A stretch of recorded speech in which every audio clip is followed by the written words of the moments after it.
Laisse-moi te dire, mon ami, j'ai une bonne nouvelle pour toi.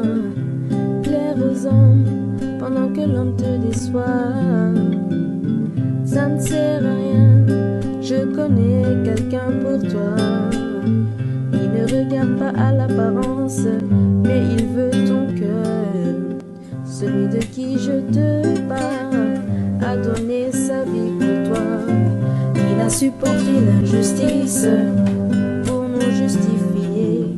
Son nom c'est Jésus qui de Nazareth, l'ami fidèle, l'amour de Dieu. Juste et fidèle, si humble de cœur, il est pour moi la beauté personnifiée. Juste et fidèle, si humble de cœur, il est pour moi la beauté personnifiée.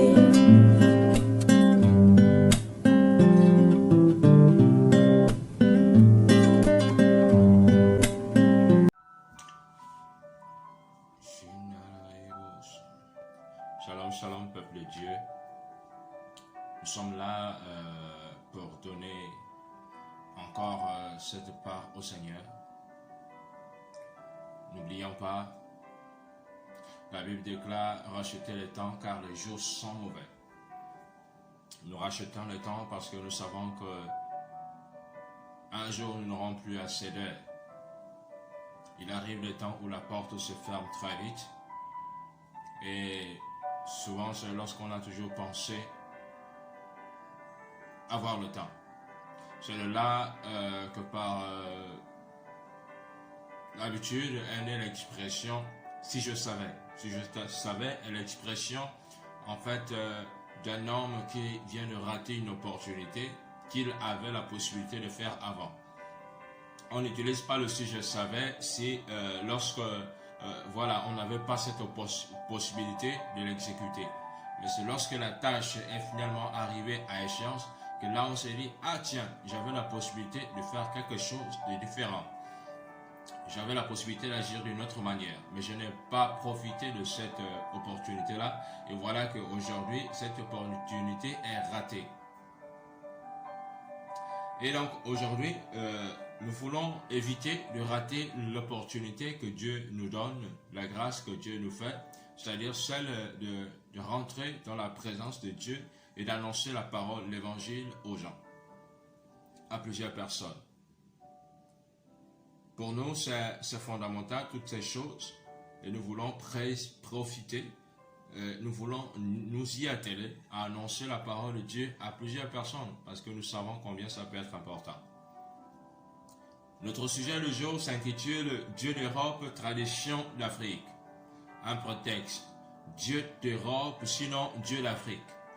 Aujourd'hui, à l'image de cette période où Paul a dû gérer une crise parce que l'église de Corinthe était divisée, alors que certaines personnes se disaient « moi je suis de Paul », d'autres disaient « moi je suis d'Apollos ». Lorsque l'apôtre Paul arrive, il va donc lever cet équivoque en disant « mais c'est qui est Paul, qui est Apollos? L'un a planté, l'autre a arrosé, mais en fin de compte c'est Dieu qui fait croître ».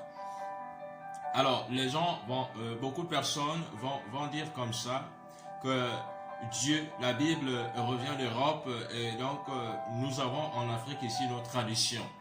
Et certainement ceux de l'Europe vont se dire, ben, restez avec vos traditions d'Afrique, nous sommes voilà, dans notre Dieu d'Europe. Permettez-moi, aujourd'hui nous sommes le 28 mai 2021. J'ai été surpris le jour avant, le 27, la journée d'avant, de voir une vidéo où les catholiques commençaient à insérer les rites bouddhistes dans l'église. Une collègue me l'a présenté, elle était subjuguée, elle était offusquée de par cette position. Mais c'est une bonne chose d'être offusqué, mais c'est ceux qui lisent la parole qui savent tout ce qui va arriver, qui savent ce qui se passe, qui savent ce qui se fera. Pour nous, ce n'est pas une surprise. La Bible nous a annoncé que le diable devait s'asseoir sur le trône, s'asseoir dans l'église. Dieu d'Europe, tradition d'Afrique, et nous disons, ce n'est qu'un prétexte. À quoi ça sert de dire je suis de Paul ou d'Apollos? ce n'est pas là le message le plus important. Le message qui a été divulgué, d'accord, par Jésus, ce n'est pas d'aider, nous donner une appartenance. Il nous a dit que nous appartenons à Christ et non pas à quelqu'un. Et là, de là ressortent plusieurs hypothèses. Il y a personne, par hypothèse, je fais ici mention aux opinions de plusieurs personnes. C'est-à-dire aux prétextes qui sont utilisés. On lit même des hypothèses, on va dire prétexte. Prétexte numéro 1, c'est que les gens vont dire je crois en Dieu et c'est tout. Et pour cela, nous voulons lire un passage. Nous allons lire un passage qui va nous permettre de comprendre. Ils vont aussi dire, avoir comme autre prétexte, comme je l'énonçais, comme le titre l'énonce, c'est que la Bible est un mensonge qui a été amené par les colonisateurs pour nous dépouiller de tous nos biens, de toutes nos richesses, de notre culture, de nous dépouiller de nos traditions. Et donc, nous voulons lire ensemble le livre de Jacques, chapitre 2, versets 14 à 24. Mes frères, à quoi sert-il à quelqu'un de dire que j'ai la foi s'il ne le prouve pas par ses actes? Cette foi peut-elle le sauver? Supposez qu'un frère ou une sœur n'ait pas de quoi se vêtir, ni de quoi manger chaque jour. À quoi cela sert-il que vous leur disiez « Au revoir, portez-vous bien, habillez-vous chaudement et mangez à votre faim » si vous ne leur donnez pas ce qui est nécessaire pour vivre? Il en est ainsi de la foi, si elle ne se manifeste pas, d'accord, par des actes, elle n'est qu'une chose morte. Quelqu'un dira peut-être, il y en a qui ont la foi et d'autres les actes. Alors je lui répondrai, montre-moi comment ta foi peut exister sans les actes. Et moi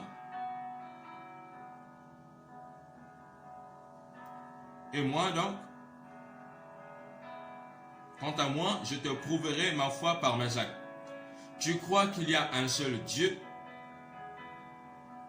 Très bien. Les démons le croient aussi et ils tremblent de peur. Insensé que tu es, veux-tu avoir la preuve que la foi sans les actes est inutile?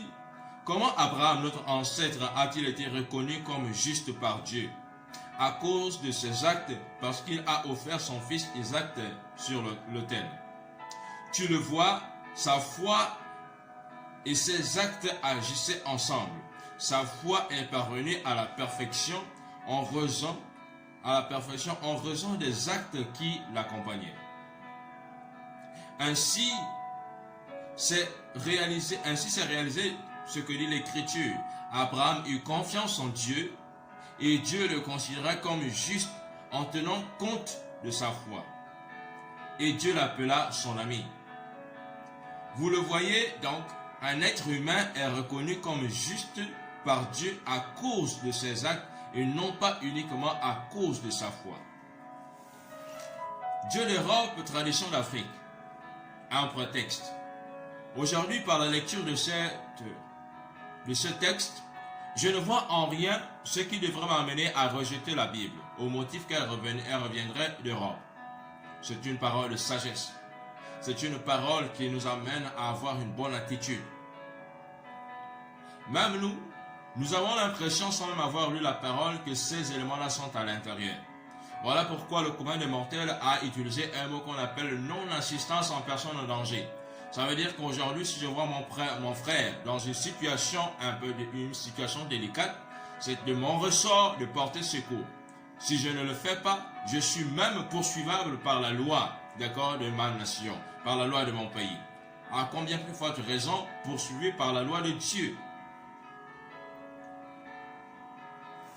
C'est donc des prétextes qui sont énoncés. L'autre prétexte serait donc, comme je disais, que la Bible reviendrait du colonisateur, de la France, des autres pays européens, dans le but de venir extorquer les richesses d'Afrique, de venir nous dépouiller de nos biens. Mais il y a deux choses qui ressortent, deux notions qui peuvent être dégagées.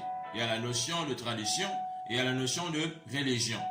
Donc pour ceux qui viennent de l'Europe, serait qualifié de religion, et de ce qui est fait en Afrique, ce serait qualifié de tradition. Parlons-en.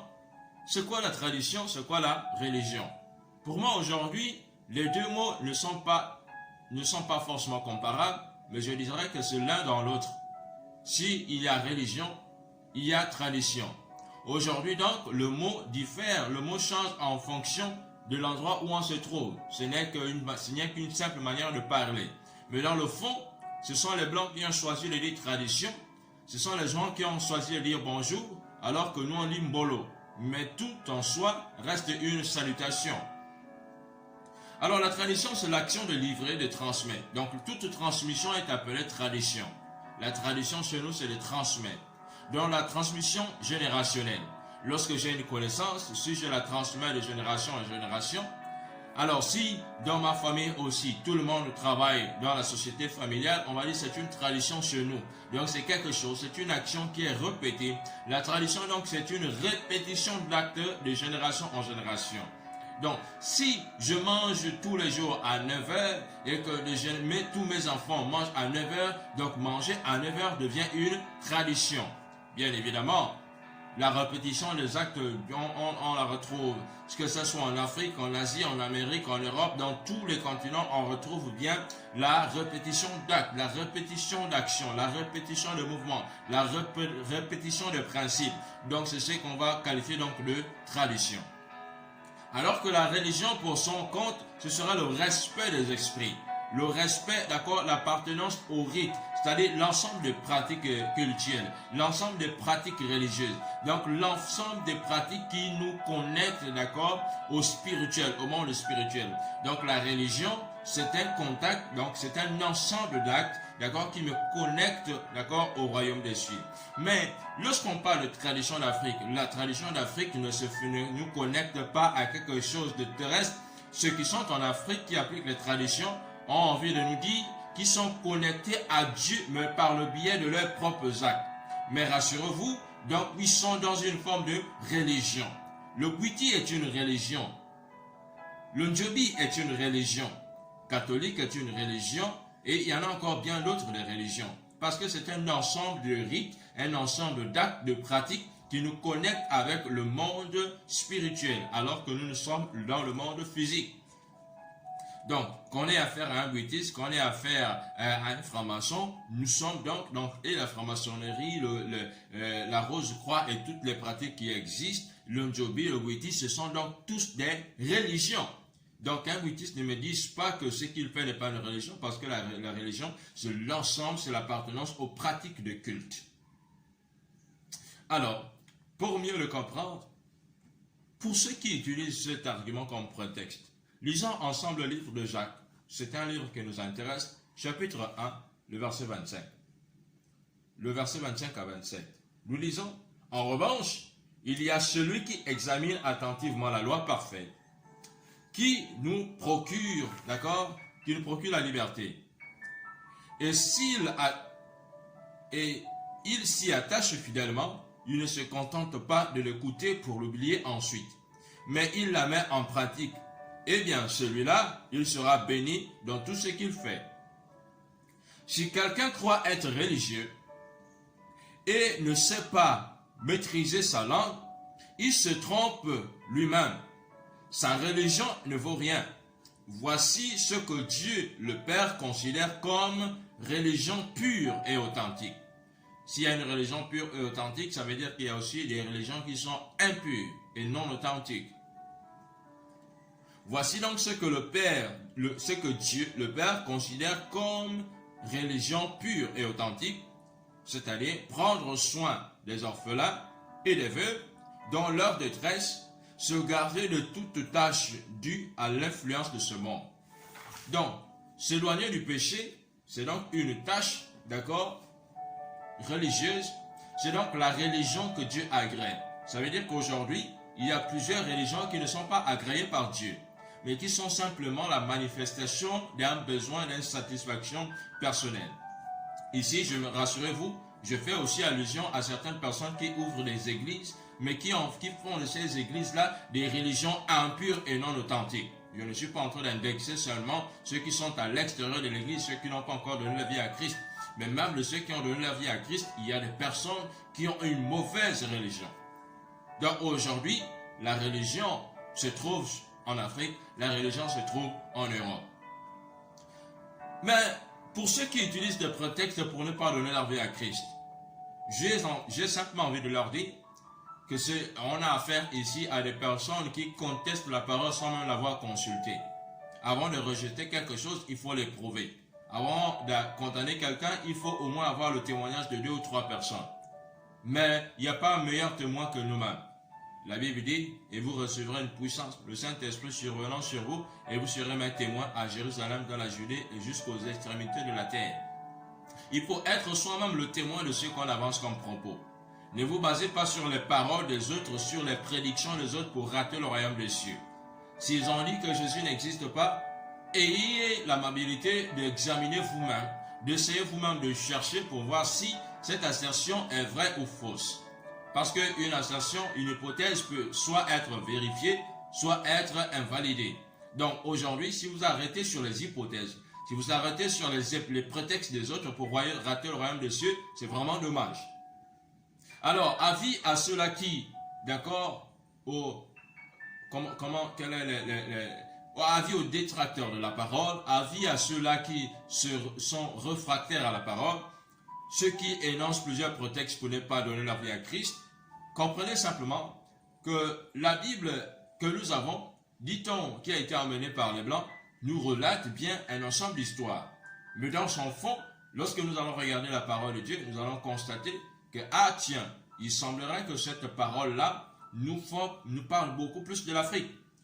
À l'exemple, le plus grand pays de la Bible, que la Bible énonce, le plus grand pays, c'est l'Égypte. L'Égypte, aujourd'hui, c'est un pays africain, fait partie de l'Afrique. Donc aujourd'hui, si on parle de l'Égypte, si on connaît l'Égypte dans sa profondeur, si on connaît la Tour Eiffel, si on connaît les pharaons, mais tout ça, cette connaissance-là nous est venue d'abord et premièrement de la parole. Aujourd'hui, ne me dites pas que la Bible est fausse parce que les archéologues mondiaux qui ne sont même pas chrétiens travaillent, font des fouilles et font des découvertes énormes, extraordinaires. L'arche qui a été bâtie par Noé a été retrouvée sur cette terre pendant notre génération. Alors, quelle est donc cette parole qui est fausse? Un livre qui me procure une connaissance immuable du passé, mais aussi de l'avenir. Pourquoi est-ce que je devrais la contester au motif qu'elle revient de chez les Blancs? Ce n'est qu'un simple prétexte. Il veut simplement dire qu'il ne veut pas adorer Dieu. Le diable n'a jamais ôté. D'accord? Le diable n'a jamais ôté la connaissance. Le diable n'a jamais ôté la parole de Dieu. Pour la simple et bonne raison que lui aussi, d'accord, il utilise la parole pour pouvoir te condamner, pour pouvoir t'accuser. L'expression Satan simplement signifie simplement accusateur. Ça veut dire que le diable doit t'accuser. Donc, lorsqu'on est accusé, c'est-à-dire l'accusation, c'est la présentation d'une infraction face à une loi qui existait déjà. Ça veut dire que aujourd'hui, une expression juridique dit nul ne peut se prévaloir de sa propre turpitude. Ça veut dire qu'aujourd'hui, on se reformulé d'une autre manière, disons, pardon. Aujourd'hui, notre reformulation va nous amener à comprendre que nul n'est censé ignorer la loi. C'est une expression qui a été citée, et que nous connaissons très bien. Nul n'est censé ignorer la loi. Ça veut dire que la connaissance de la loi aujourd'hui est imposée à tout le monde. De la même manière, je voudrais dire que le diable a conscience de cela. Mais le premier livre de la loi, c'est où? Le premier livre de la loi, c'est la Bible. Aussi longtemps que nous allons, malgré le fait que nous contestons l'existence de la Bible et son pouvoir, nous allons remarquer que l'ensemble de nos lois, pour ceux qui sont fans du droit, pour ceux qui sont un peu attachés au droit, vous allez constater que l'ensemble des lois que vous avez dans vos textes, dans vos codes juridiques, se retrouvent, sont tirés de la Bible, sont fractions de la Bible. Un élément encore qui va nous intéresser, c'est que pendant que nous pensons être assez développés, assez puissants, mais je vous rassure que même les pays, lorsque nous devons prêter serment, tout serment se prête sur la Bible. On prête serment, sinon en public, même pour le président de la République, lors de leur investiture, la main est posée sur la Bible. Ça veut dire que la Bible aujourd'hui est une référence juridique. C'est une référence. Or, le droit, d'accord, c'est la régulation, c'est le droit, c'est l'ensemble des règles qui établit, qui permet de réguler la vie en société. C'est un livre magnifique et il n'a en lui aucune identité, blanc ou noir. C'est une Bible qui sauve la vie de celui-là qui l'utilise correctement. Et la Bible vient nous présenter Jésus. Donc le diable ne peut pas ôter la parole. Parce que pour avoir les éléments factuels, d'accord, pour te condamner, il faudrait. Aujourd'hui, vous allez voir que les juges disent le droit. Donc, on donne ton infraction et on dit le droit, d'accord, qui est fonction de ton infraction. Ça veut dire aujourd'hui, d'accord, que si j'ai commis une faute, il y a à l'intérieur du code, d'accord, une sanction qui m'est imposée par rapport, en fonction, d'accord, du litige, du forfait que j'ai commis. Donc le diable a besoin de se servir de la parole de Dieu pour pouvoir, d'accord, t'accuser, pour pouvoir aussi te séduire parce qu'il doit la modifier. Il faut comprendre simplement que l'ensemble des personnes qui nous disent, d'accord, que tiens, la Bible revient de chez les Blancs, nous on a abandonné notre tradition d'Afrique pour s'attacher aux choses des Blancs. Ces personnes-là pour moi ne sont contraires. Voilà pourquoi nous disons que c'est un simple prétexte. Parce que ces personnes, en réalité, veulent dire qu'ils ne sont pas... Ils veulent simplement dire qu'ils n'aiment pas, d'accord, les contraintes. Ils ne veulent pas de ce Dieu-là qui leur prive de leur liberté. Soi-disant. Ils ne veulent pas être privés de leur liberté. Mais attention, la Bible a dit que ta liberté ne soit pas une occasion de vivre selon la chair. Mais effectivement, ils vivent selon la chair. Lisons ensemble ce texte intéressant. De 1 Jean chapitre 3, versets 4 à 10. La parole de Dieu déclare: quiconque pêche s'oppose à la loi de Dieu, car le péché est la révolte contre cette loi. Vous le savez, Jésus-Christ est apparu pour enlever les péchés, et il n'y a point de péché en lui. Ainsi, quiconque demeure uni à lui cesse de pécher, mais celui qui continue à pécher prouve par là qu'il ne l'a pas vu et ne l'a pas connu. Mes enfants, ne vous laissez pas égarer par personne. Celui qui fait ce qui est juste est lui-même juste, comme Jésus-Christ est juste. Celui qui continue à pécher appartient au diable, car le diable a péché dès le commencement. Le Fils de Dieu est apparu précisément pour détruire les œuvres du diable. Quiconque est devenu enfant de Dieu cesse de pécher, car la puissance de vie de Dieu agit en lui. Puisque Dieu est son Père, il ne peut pas continuer à pécher. Voici donc ce qui distingue clairement les enfants de Dieu des enfants du diable. Quiconque ne fait pas ce qui est juste et n'aime pas son frère n'appartient pas à Dieu. C'est la même chose. Celui qui continue à pécher, celui qui croit en Dieu et continue à pécher, il est toujours fils du diable. Parce que ce qui va nous distinguer, d'accord, ce qui va distinguer les enfants de Dieu, les enfants du diable, c'est, d'accord, la cessation du péché. Le péché qu'on a qualifié ici comme étant une révolte face à la loi, une opposition à la loi, un refus d'appliquer la loi, un refus d'obéir à la loi. Et ici, je fais encore allusion à ceux-là qui n'ont pas encore donné leur vie à Christ, mais aussi à ceux-là qui sont dans l'Église, mais qui n'obéissent pas totalement à la parole de Dieu. Aujourd'hui encore, ils utilisent la parole de Dieu quand ça les arrange. La Bible a dit, ne jugez pas. Oui, c'est écrit dans le livre de Jacques, chapitre 4, à partir du verset 11. Ne pas s'ériger contre le juge d'autrui, comme étant juge d'autrui. Malheureusement, bizarrement, ceux-là qui refusent la parole de Dieu qui revient de chez les Blancs, utilisent la parole de Dieu quand ça les arrange, quand c'est dans leur intérêt. Oh, Dieu a dit ne jugez pas. Dieu a dit ceci. Dieu a dit demandez, on vous donnera. Ce n'est qu'à cet instant-là qu'ils reconnaissent que ce livre-là révèle la parole de Dieu. Mais lorsqu'il s'agit de donner leur vie à Christ et de marcher selon les lois de Christ, là, la parole revient de chez les Blancs. ce n'est qu'un simple prétexte. Nous avons l'habitude de prononcer un mot, R.I.P. Lorsque quelqu'un rend l'âme, lorsque quelqu'un va de l'autre bord ou trépasse, nous allons écrire des mots, oh mes condoléances, que ton âme repose en paix. Que ton âme repose en paix. RIP. Rest in peace. Et là, lorsque nous utilisons le rest in peace, nous voulons donc faire comprendre à la personne qui est décédée, à la personne qui nous a quittés, que son âme doit aller au repos. Mais attention, où est l'endroit où est-ce que les âmes se reposent? C'est bien beau de dire que l'âme doit se reposer, mais où est-ce que notre âme doit aller se reposer? Là est la question à laquelle nous devons tous répondre. Le repos n'est pas la mort donc. Parce que nous aussi en tant que vivants, lorsque nous nous reposons, ça ne veut pas dire que nous sommes morts. Ça veut dire que nous avons travaillé, nous avons une certaine fatigue, nous devons évacuer cette fatigue-là en allant donc, d'accord, avoir un petit sommeil, ou encore en cessation d'activité. Ça veut dire que celui-là qui rend l'âme a cessé de travailler, a cessé d'être actif. Mais rassurez-vous, on donne sa vie à Christ lorsqu'on est encore actif. On donne sa vie à Christ lorsqu'on est encore vivant. Il sera trop tard si tu ne donnes pas ta vie à Christ aujourd'hui, si tu ne suis pas les lois du Seigneur Jésus-Christ, si tu ne sauves pas ta vie en suivant cette parole, tu n'auras plus l'occasion. Parce que lorsqu'on meurt, on est en repos. C'est-à-dire qu'on cesse. Le repos, c'est la cessation d'activité. Le repos, c'est la cessation de prière. Le repos, c'est la cessation d'adoration.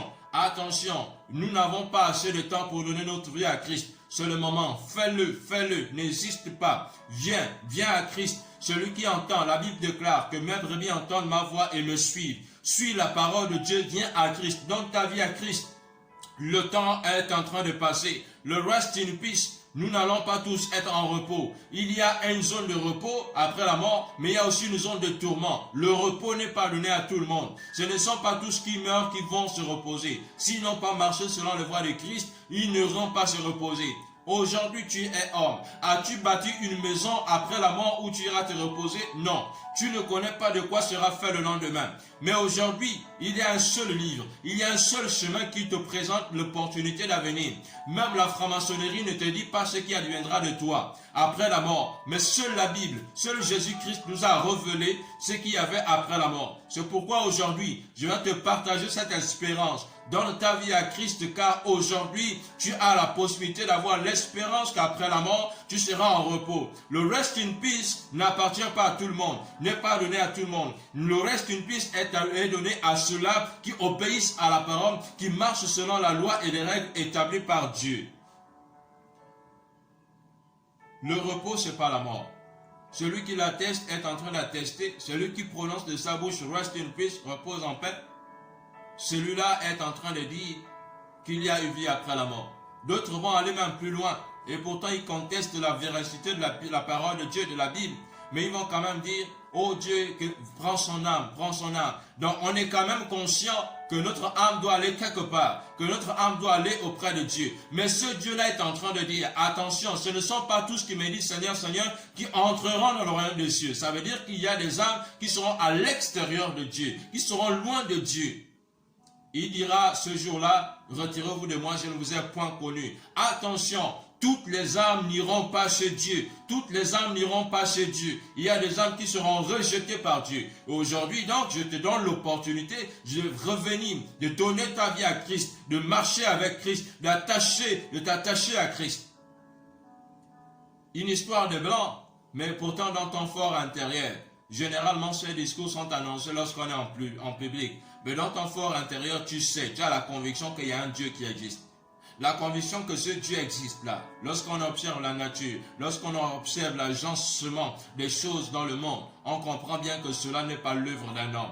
Tu vis sur la terre comment est-ce que la mer, un jour j'ai discuté avec mon collègue, on était subjugué, on était surpris, étonné de ce que et le Congo et la mer et la Méditerranée ne se mélangent pas. Il y a une zone, lorsque tu arrives, tu vois bien la distinction entre le Congo et la mer et l'océan. Comment une chose extraordinaire. Quel est l'homme qui se présente aujourd'hui, qui est capable de faire une œuvre aussi magnifique, aussi extraordinaire. S'il y a cet homme qui existe, qu'il le fasse, qu'il vienne et qu'il nous prouve qu'il est capable. C'est une œuvre magnifique qui a été bâtie par quelqu'un. Tu viens de naître. Tu n'étais pas là depuis le commencement. Mais ce livre, cette tradition biblique, nous amène à comprendre ce qui s'est passé. L'âme est éternelle. Ça veut dire que après avoir travaillé sur la terre, le corps est temporaire, mais l'âme qui est en nous est éternelle. Voici pourquoi on nous dit que son âme, il a rendu l'âme. Mais on rend l'âme à qui? Ça veut dire que l'âme était quelque part, on la restitue. Donc l'âme est venue temporairement dans un corps, le corps étant arrivé, d'accord, à épuisement, à fin de séance, à cessation d'activité. Donc l'homme doit repartir. Mais attention, l'âme doit repartir dans deux endroits. Soit en enfer, dans le temps de feu, soit auprès de Christ pour qu'il soit reposé de tout son travail. Tu n'as pas travaillé pour Christ, ne t'attends pas à te reposer dans le bras de Christ. Tu n'as pas travaillé pour Jésus-Christ, je parle bien de Jésus-Christ. Beaucoup de personnes parlent de Dieu. Mais Dieu, il y a beaucoup de dieux sur la terre, mais il y a un seul Jésus-Christ. Voilà pourquoi Jésus-Christ a dit qu'il est le chemin, la vérité et la vie. Nul ne peut aller au Père sans passer par lui. Je te répète cette parole et je te dis qu'elle est vie, elle est certaine. Elle existe. L'enfer existe. Nous avons l'image de Lazare et nous avons l'image du riche. Lorsque le riche mangeait tout ce qu'il avait à manger, il avait une belle vie sur la terre. Mais après la mort, il s'est rendu compte qu'il a été envoyé, d'accord, dans un endroit où il fait chaud, où les gens ont soif. Et il a demandé, donc selon le livre de Matthieu, il a demandé à ce que Lazare puisse tremper le bout de son doigt pour au moins qu'une goutte puisse le désaltérer. Mais le saint Abraham va dire qu'il y a une distance, on ne peut pas, il n'y a plus de communication, Lazare ne peut pas arriver jusqu'à toi, toi tu ne peux pas arriver jusqu'à lui. Attention, il y a un endroit où nous allons aller après la mort. C'est à nous de choisir maintenant où est-ce que nous devons nous ranger, ce que nous devons faire. Où est-ce que nous allons aller? Où iras-tu après la mort? Ce chant nous dit, après la mort vient le jugement. Choisis aujourd'hui qui tu vas suivre. Josué va dire, vous choisissez qui vous voulez, mais moi et ma maison, nous servirons l'Éternel. Ça veut dire qu'aujourd'hui, il y a des personnes qui vont peut-être décider de choisir autre chose, de servir un autre Dieu, mais Josué va dire, lui et sa maison, ils vont servir l'Éternel. Je lis donc, et le dernier prétexte, c'est ceci. Ils vont dire, depuis vous dites que Jésus revient bientôt, où est-il? Où est ce Jésus-là que vous attendez?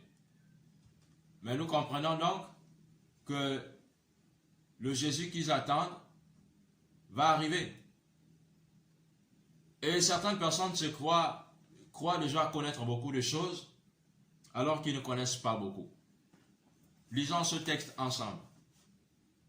2 Pierre chapitre 3, versets 1 à 14. Mes chers amis, voici déjà la seconde lettre que je vous écris. Dans l'une